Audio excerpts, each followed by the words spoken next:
Buon pomeriggio, Lugano. Here we are again for another block. And this is Mir, and I'm here with Preston Pysh. I'm so honored that you decided to come here in Lugano and to have a block with me.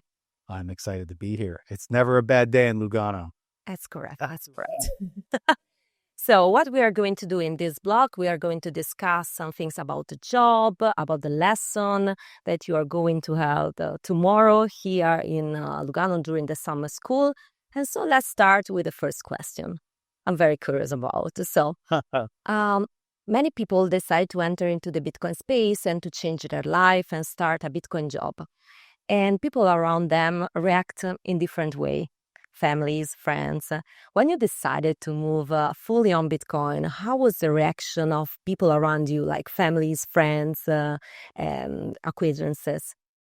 Whenever I decided, so I had a podcast and I was covering finance, anything in finance. And I thought Bitcoin was going to be somewhat revolutionary back in 2015 was the first time we covered it on the show.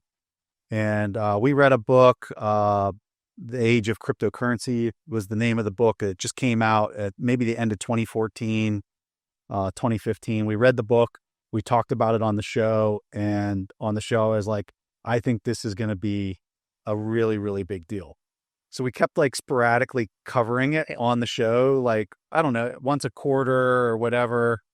And by 2020, I was thinking that this is going to be a major shift in global finance. And my partner that I created the podcast with, more than a decade ago, I said, I think I need to cover literally a Bitcoin show every week, let alone just like once a quarter.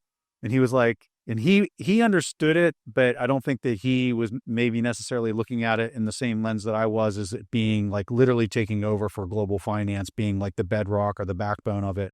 But he was also like, hey, if you're passionate about it and you think this is the direction it's going, like, so be it.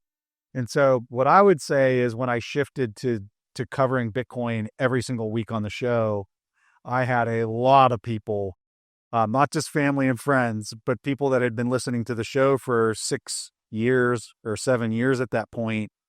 And they're like, you lost your mind. Yeah, I can imagine. You've lost your mind. And this was back, I think Bitcoin was, it was below 10,000 at that point when I decided to cover it full time. And people were like, you are raw. And this is a little bit of context too. Our audience was this Warren Buffett value investing audience. And Warren Buffett says that Bitcoin's rat poison. So that whole audience, I'm saying, no, this is so important. We need to talk about it every single week. And the whole audience, I think, was looking at me like, you are out of your mind, Preston. Yeah. So the reason I say all that, for people that are looking to transition and go into this space, you're going to have family and friends that don't understand it. They're going to say, why are you doing that? But if you know deep down inside that what you're doing is moving the world to a better standard, a standard that incentivizes cooperation instead of the opposite, which is what fiat does, just stick to your guns, go in there, work hard, and you're going to be successful when you work on something that you're passionate about. I completely agree. I totally agree. So now let's switch to another topic. Ego Debt Capital. Yeah. I love the branding. I love the colors. I can't take any credit for that, but yes, we hear that a lot. Yeah. They're very impressive. What you are doing there? So I'm a general partner at Ego Death. There's 5 of us. Lynn Alden, Jeff Booth, Andy Pitt, and Nico Lechuga are the other GPs. Small names, right? But for me, when I'm looking at how can I add value just in general, with Bitcoin, with the podcast, it's education first. And you look at the Plan B school, that's exactly where you guys are at too, is like the only way you can spread the flame of knowledge is by passing it along, and then the light grows, right? And so with the podcast, that's kind of what I was doing there. But then I had this unique opportunity to join this team of Ego, and we're looking at it from if we're going to truly grow and scale Bitcoin, we need the talented entrepreneurs to be funded. We need the really good ideas along with the really good execution to have capital allocated to them to do what needs to be done with respect to Bitcoin growth. So, you look at payment technology today. I'm of the opinion that we're really stepping into the store of value ramp in Bitcoin's life cycle. And then I think the payment side of that ramp is going to come next. We might be 3 to 6 years out when the payment technology really starts to kick into high gear. Almost like if like a rocket takes off and then it hits its like second stage boosters. That's going to be the payment side, which I think hasn't even really begun yet. But when we look at it from an engineering standpoint and a capital allocation standpoint, we need to be making investments there now in the great founders. I mean, one is Roy Scheinfeld, who's coming here next, right? Somebody who understands payments better than almost anybody on the planet, Bitcoin payments. And, that's a Breeze is a company that we invested in with Ego Death because we can just see this is a person who understands where he's at in space and time. He understands what he needs to do to build and scale payment technology. And we're just really excited to be kind of allocating capital to these really just incredible founders that are building the hard stuff in Bitcoin, the really hard stuff in Bitcoin. Yeah.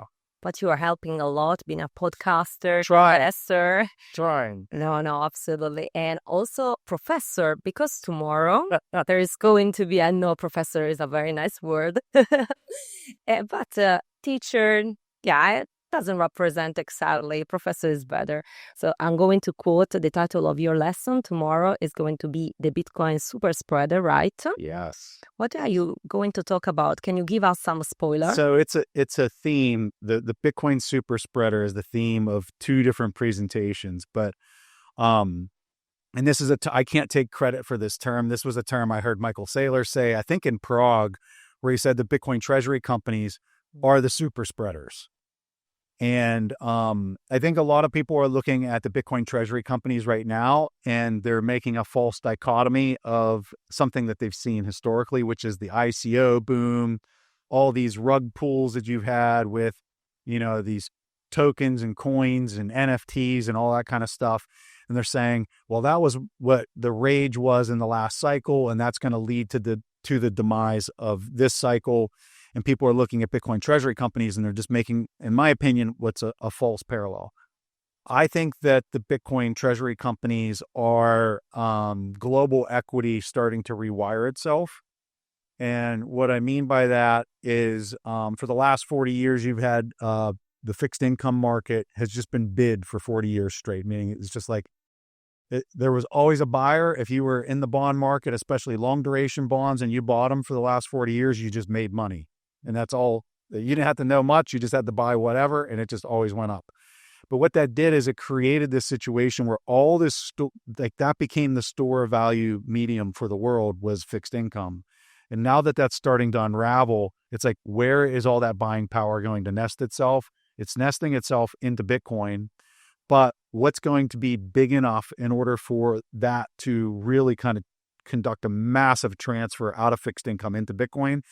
And a huge vehicle for all of that is going to be Bitcoin treasury companies. And this is mostly going to be through the issuance of fixed income instruments to securitize Bitcoin. And those institutions are going to be the ones that really kind of bring that to the market.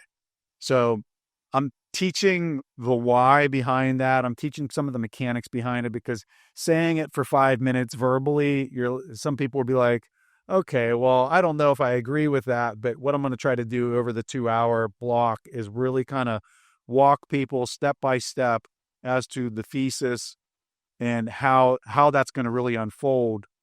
And then give a little teaser as to, okay, so then like what happens once those Bitcoin treasury companies suck up all this store of value and put it onto their balance sheet? What comes after that is the next really interesting thing.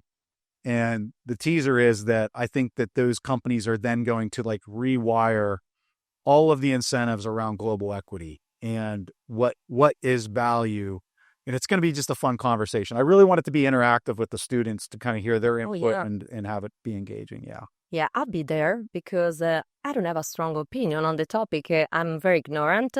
Yeah. So I'm going to learn by myself. So I'm going to be a student too, because we are always learning about Bitcoin and what's going on, what is going, the next big thing or something we are not like seeing now, but it's going to be important. So we're going to have 2 hours, I guess. So it's a lot. And yeah, I'm going to be there. No, it's really, really interesting. So also thinking about students, what are, in your opinion, the top 3 skills they should have to enter inside like a Bitcoin job? Something that is adaptable to any Bitcoin job. 3. Okay. First and foremost, you've got to be humble in this space. If you don't have humility and you come in with a big ego, this space will turn you inside out, like quickly. Like I say that I want it to be interactive tomorrow for the presentation because I don't know that I'm right. And I'm very open to the idea of learning from some of the students in the room tomorrow. And I'm not trying to like put myself up there like, oh, this is what humility looks like. I'm not saying that. What I'm saying is there's so many smart people in this space. And if you don't have an appreciation for the community that you're in and just the horsepower of the other actors in the space, like you're going to have a hard time contributing and kind of working in a reciprocal kind of way with the intelligence that you're surrounded with. So I think the humility is huge. The next one is you really do have to you have to bring something to the table technically, skill-wise. So if you don't have that skill, whatever it is, like congratulations, AI can help you ramp really fast these days. Oh, yes. You can learn some of the most obscure, most technical things like that. Now, whether you understand the surface underneath of what you've maybe learned quickly through AI, that's a whole nother topic. But don't let your lack of access to technical know-how hold you back or make you feel like that you can't get there, because I would argue intelligence is literally at your fingertips, and the quality of the questions you ask is becoming way more paramount than what it is you know. And if you really lean into that idea, you can get yourself on a technical level like really fast. And then I would say the third thing would be just you need to be interoperable with people, with your environment. This is an open source network. So thinking that you're going to build and design something in a proprietary thing kind of way, like you might be challenged in this space. You really need to think about how can this thing that I'm building interact with it, with everything else, and how can I interact with everybody else? Yeah.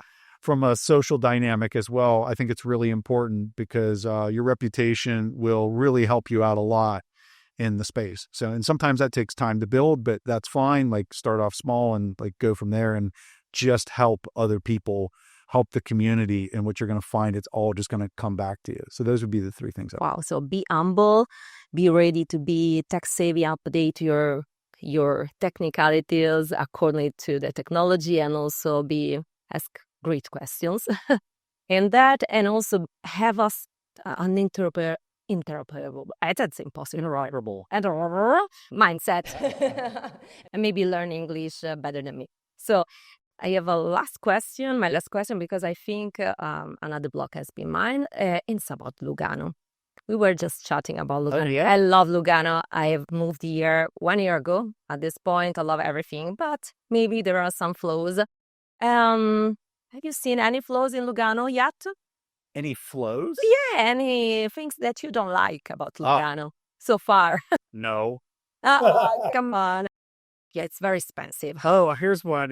The parking's tricky. Yeah. Yeah, there you go. But it's a very nice place to be. I know. And yeah, it's very difficult to find something that we don't like. And I hope you're going to enjoy your week here in Lugano. We're going to help in visiting the best places here. So thank you very much for your time. You shared with us a lot of insights. I'm so happy. Thank you. Thanks for having me here.